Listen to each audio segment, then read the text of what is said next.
Hello Sumit बेटा, आम्ही काही वेळातच रेल्वे स्टेशनवर पोहोचत आहोत. तिकडून सुमित म्हणाला, ओके बाबा, मी पण ऑफिसमधून निघतोय. 10 मिनिटात मी तुम्हाला स्टेशनवर घ्यायला येतो. तोपर्यंत तुम्ही दोघे वेटिंग रूममध्ये बसा. असं म्हणत सुमितने तिकडून कॉल डिस्कनेक्ट केला. ट्रेनमध्ये बसलेले मनोहरजी आणि त्यांची पत्नी सविताजी यांनीही त्यांच्या बॅगा आणि सुटकेस मोठ्या उत्साहाने उचलल्या, कारण आता दिल्ली स्टेशन येणार होते. गाडीनेही आता तिचा स्पीड कमी केला होता. सविताजी मनोहरजींना म्हणाल्या, ही 5 वर्ष कसे निघून गेले हे कळलं सुद्धा नाही. आता आपला गुड्डूही बोलू लागला आहे. मनोहरजीही हसले आणि म्हणाले, हो, जर त्यांनी फोनवर सांगितले नसते की बाबा 5 दिवसांनी माझा वाढदिवस आहे, तर मी आलो नसतो. 3 वर्षाच्या लहानशा गुड्डूने आपल्या गोड आणि निरागस आवाजात आपल्या आजोबांना वाढदिवसासाठी बोलावले होते. तेव्हा मनोहरजी नाकारू शकले नाहीत. मग आपली सर्व नाराजी विसरून त्यांनी दिल्लीला येण्याचा निर्णय घेतला. जर गुड्डूने आपल्याला सांगितले नसते तर आपण आलोच नसतो, असे मनोहरजींचे मत होते. मनोहरजी सविताजींना म्हणू लागले की या 5 वर्षात सुमित आणि नेहाने एकदाही फोन केला नाही. अहो, विनाकारच तुम्ही स्वतःला त्रास का करून घेत आहात? आता झालं गेलं विसरून जावा. मुलं आपापल्या कामात व्यस्त असतात. दोघांनाही ऑफिसला जावे लागते आणि आपण इथे येऊन काय केले असते? एकतर ते दोघेही घरात नसताना. ठीक आहे, तुम्ही आता त्याला घ्यायला बोलावले आहे ना, मग उगीच कशाला टेन्शन घेता? आणि एका गुड्डूच्या वाढदिवसाच्या कार्यक्रमांमध्ये काहीही झाले तरी जास्त टेन्शन घेऊ नका. शहरातले वातावरण वेगळे असते. इथले राहणीमान, खानपान हे गावच्या तुलनेत खूप वेगळे आहे. यावर मनोहरजी म्हणाले, हो, मला माहीत आहे. मी काय पहिल्यांदाच दिल्लीला येत आहे का? चल, आता प्लॅटफॉर्म आले आहे. आणि हो, माझ्या मागे सावकाश उतर, गडबड करू नको. मनोहरजी त्यांची सुटकेस ओढत ते ट्रेनच्या दरवाजामध्ये येऊन उभे राहिले. सविताजीही त्यांच्या मागोमाग बॅग आणि पाण्याची बाटली घेऊन चालत होत्या. 5 वर्षापूर्वी दिल्लीत कामाला आलेला त्यांचा मुलगा सुमितने दिल्लीतच गपचूप नेहाशी लग्न केले होते. मनोहरजी आणि सविताजी यांना जेव्हा कळले की त्यांच्या मुलाने दिल्लीतच एका मुलीशी प्रेमविवाह केला आहे, तेव्हा त्यांना त्याचा खूप राग आला होता. आता सुमितच्या लग्नाच्या 5 वर्षानंतर सुमितचा मुलगा गुड्डू 3 वर्षाचा झाल्यावर त्याच्या वाढदिवसानिमित्त दिल्लीतील एका मोठ्या हॉटेलमध्ये एका भव्य पार्टीचे आयोजन करण्यात आले होते. सुमित आणि नेहाने त्यांना निमंत्रण देण्याची केवळ औपचारिकता पार पाडली होती. पण नातवाच्या आग्रहाखातर मनोहरजी आणि सविताजी हे गुड्डूच्या वाढदिवसाला दिल्लीला येण्यास तयार झाले. ट्रेन प्लॅटफॉर्मवर थांबताच मनोहरजी सविताजींचा हात धरून प्लॅटफॉर्मवर उतरले. त्यानंतर ते स्टेशनवर असलेल्या बाकावर जाऊन बसले. तेव्हा त्यांनी सुमितला फोन केला आणि म्हणाले, बेटा, किती वेळात येतो? आम्ही स्टेशनवर उतरलो आहोत. तिकडून सुमित म्हणाला, अहो बाबा, फक्त अर्धा तास लागेल. तोपर्यंत तुम्ही वेटिंग रूममध्ये बसा आणि तोपर्यंत चहा वगैरे प्या. मी आता ऑफिसमधून निघत आहे. यावर मनोहरजी सुमितला म्हणाले, तू अजून ऑफिसमधून निघाला नाही का? तू तर म्हणत होता 10 मिनिटात येतो. सुमित असे बोलल्यावर मनोहरजींना सुमितचा खूप राग आला. अहो बाबा, एक इम्पॉर्टंट फाईल साईन करायची होती. 20-25 मिनिटात मी तुमच्या पाशी पोहोचतो. एवढे बोलून सुमितने तिकडून फोन कट केला. मनोहरजी स्वतःशीच बडबडत वेटिंग रूमकडे निघाले. अजून सुमित ऑफिसमधून निघाला सुद्धा नाही आणि म्हणत होता की त्याला अजून अर्धा तास लागेल. ही काय पद्धत आहे का? सविताजी म्हणाल्या, अरे देवा, आता काय झाले? तुम्ही बडबड का करत आहात? येईल हो तो, काम करत आहे, फिरत तर नाही ना. यावर मनोहरजी म्हणाले, तुझ्या अशा वागण्याचीच मला तुझी चीड येते. प्रत्येक वेळेस सुमितचीच बाजू घेत असते. अगं, त्याला माहीत होतं की आज आपण येणार आहोत, मग तो आपल्याला घ्यायला स्टेशनवर गाडी पाठवू शकत नव्हता का? आज गुड्डूचा वाढदिवस आहे, मग त्याने सुट्टी घ्यायला हवी होती ना.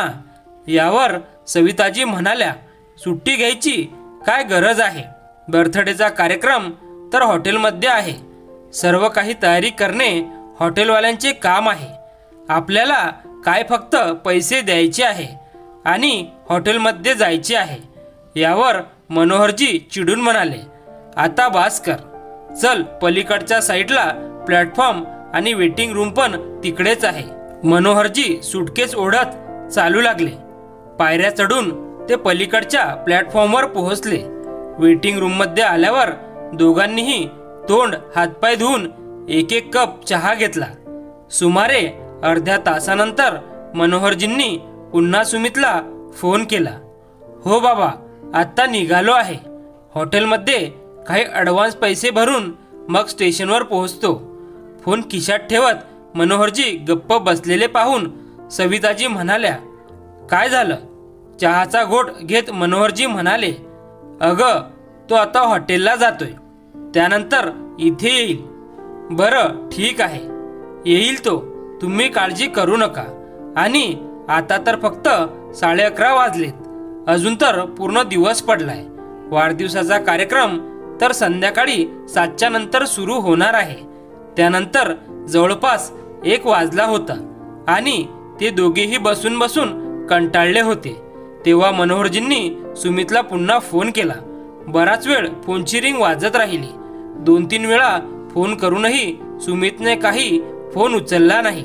तेव्हा मनोहरजी रागाने म्हणाले, बघ आता, तो माझा फोन उचलत नाही. मग सविताजी मनोहरजींना समजवू लागले, तुम्ही उगीच चिडचिड करून घेऊ नका. कदाचित तो ट्रॅफिकमध्ये अडकला असेल. त्याने गाडी चालवावी की तुमचा फोन उचलावा? यावर मनोहरजी म्हणू लागले, अर्ध्या तासात येतो म्हणाला होता आणि आता 1.5 तास होऊन गेला आहे, तरी महाशय अजून आले नाहीत. मनोहरजींच्या चेहऱ्यावर अजूनही संतापाचे भाव स्पष्ट दिसत होते. सविताजी म्हणू लागल्या, दिल्ली इतकी मोठी आहे, लोकही तितकेच असणार आणि गाड्याही तितक्याच असणार, त्यामुळे तो ट्रॅफिकमध्ये अडकला असावा.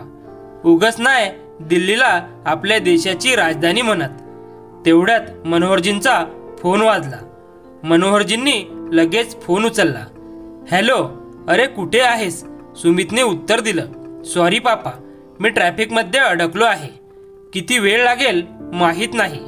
मी नेहाला कॉल करून सांगतो, ती तुम्हाला घ्यायला येईल. तिचं ऑफिस स्टेशन जवळच आहे.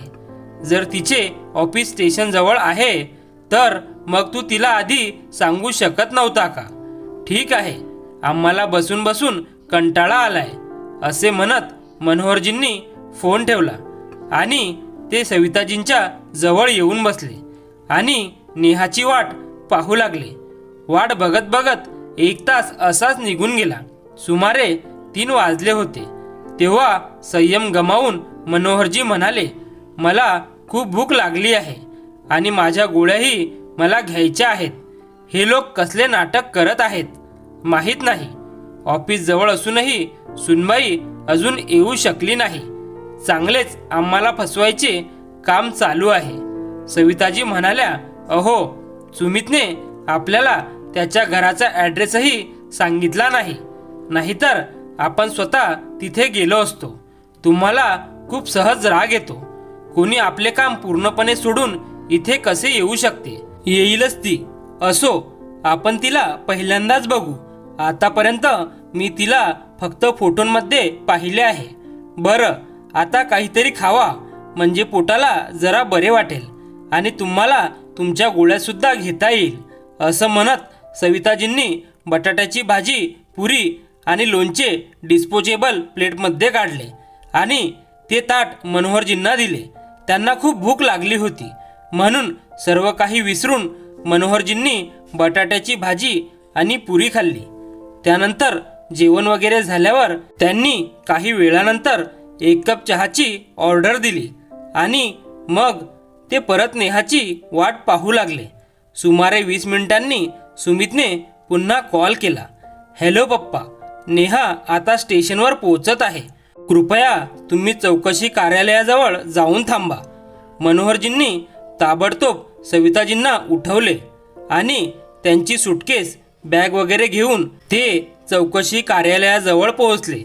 सुमारे अर्धा तास चौकशी कार्यालयाजवळ उभे राहून कंटाळा आल्यावर ते जवळच्या बाकावर जाऊन बसले आणि घड्याळाकडे बघत ते सविताजींना म्हणाले, बघ 3:30 वाजले आहेत आणि या लोकांना आपली जरासुद्धा काळजी नाही. तेव्हा अचानक सविताजींच्या पोटात दुखू लागले. सविताजींच्या चेहऱ्याकडे बघत मनोहरजी म्हणाले, तू ठीक तर आहेस ना? सविताजी वेदनेने तोंड फिरवत म्हणाल्या, मला कळत नाही का अचानक मला पोटदुखी आणि डोकेदुखीचा खूप त्रास होऊ लागला आहे. यावर मनोहरजी म्हणाले, आपण वेटिंग रूममध्ये जाऊ आणि तू तिथे थोडा वेळ आराम कर. नेहा आल्यावर मी तिला तिथे बोलावतो. अहो, तुम्ही सुमितला तिचा नंबरही विचारला नाही.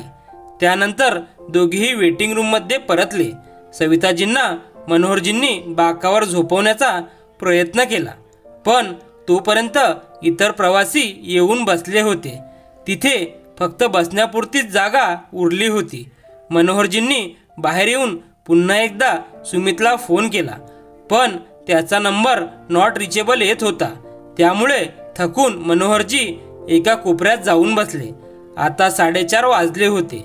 सविताजींच्या चेहऱ्यावरून स्पष्ट दिसत होते की त्यांची वेदना वाढत आहे. आता मनोहरजींना काळजी वाटू लागली होती. त्यांनी पुन्हा एकदा सुमितला फोन केला. हॅलो बेटा, तुझ्या आईची तब्येत बिघडली आहे, लवकर ये.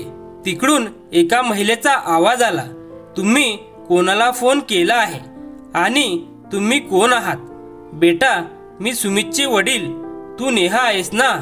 हो, मी नेहा, पण मी तुम्हाला ओळखत नाही. आणि हा सुमित कोण आहे? एवढे बोलून कॉल कट झाला. मनोहरजी आश्चर्यचकित होऊन म्हणाले, थोड्या वेळापर्यंत या नंबरवर सुमित बोलत होता आणि आता अचानक रॉंग नंबर कसा काय झाला? त्यांच्या चेहऱ्यावर दुःख आणि संतापाचे भाव स्पष्ट दिसत होते. सविताजी सुद्धा आतापर्यंत रडकुंड्या आल्या होत्या. मनोहरजी काही औषधे घेण्यासाठी स्टेशनच्या बाहेर गेले. इकडे तिकडे बघूनही त्यांना मेडिकल काही दिसले नाही. तेव्हा त्यांनी ये-जा करणाऱ्यांना विचारून थोड्या अंतरावर असलेल्या मेडिकल स्टोअरमध्ये पोहोचले, पण मेडिकलवाल्यांनी असे कोणतेही औषध देण्यास नकार दिला आणि आधी डॉक्टरांना भेटण्याचा सल्ला दिला. मनोहरजींना वाईट वाटत होते. इकडे तिकडे बघत त्यांनी रस्ता क्रॉस केला आणि स्टेशनच्या दिशेने निघाले. मग खिशातून फोन काढून सुमितला पुन्हा फोन केला. हॅलो सुमित बेटा, तुझ्या आईची तब्येत बिघडली आहे. कुठे आहेस तू? त्यांचे बोलणे पूर्ण होण्याच्या आधीच तिकडून ती व्यक्ती म्हणाली, सॉरी, रॉंग नंबर. हे ऐकून ते गप्प झाले आणि नाराज चेहरा घेऊन ते स्टेशनवरून वेटिंग रूममध्ये आले. वेदनेने सविताजी अजूनही कणत होत्या. सविताजी मनोहरजींना विचारू लागल्या, सुमितला अजून किती वेळ लागेल? मनोहरजी काहीच बोलले नाहीत. फक्त सविताजींना एवढेच विचारले की तुला खूप त्रास होतो का? सविताजींनी फक्त हो मध्ये मान हलवली आणि त्यानंतर सविताजींनी पुन्हा विचारले, सुमितला अजून किती वेळ लागेल? तेव्हा मनोहरजी म्हणाले, तो येईपर्यंत आपण बाहेर एखाद्या डॉक्टरांना दाखवून येऊ. त्या म्हणाल्या, अहो सुमित कधी येणार? तुम्ही का टेन्शन घेता? सुमितला येऊ द्या, तो घेऊन जाईल मला हॉस्पिटलमध्ये. नजर चोरत मनोहरजी सविताजींना म्हणाले, माहीत नाही तो कधी येईल आणि अजून किती वेळ तू हे सहन करणार. चल आपण बाहेर जाऊ, नक्कीच कोणते तरी हॉस्पिटल दिसेल. सविताजी कसेबसे उठून उभ्या राहिल्या, पण पायात ताकद नसल्यामुळे त्यांना चालता येईना.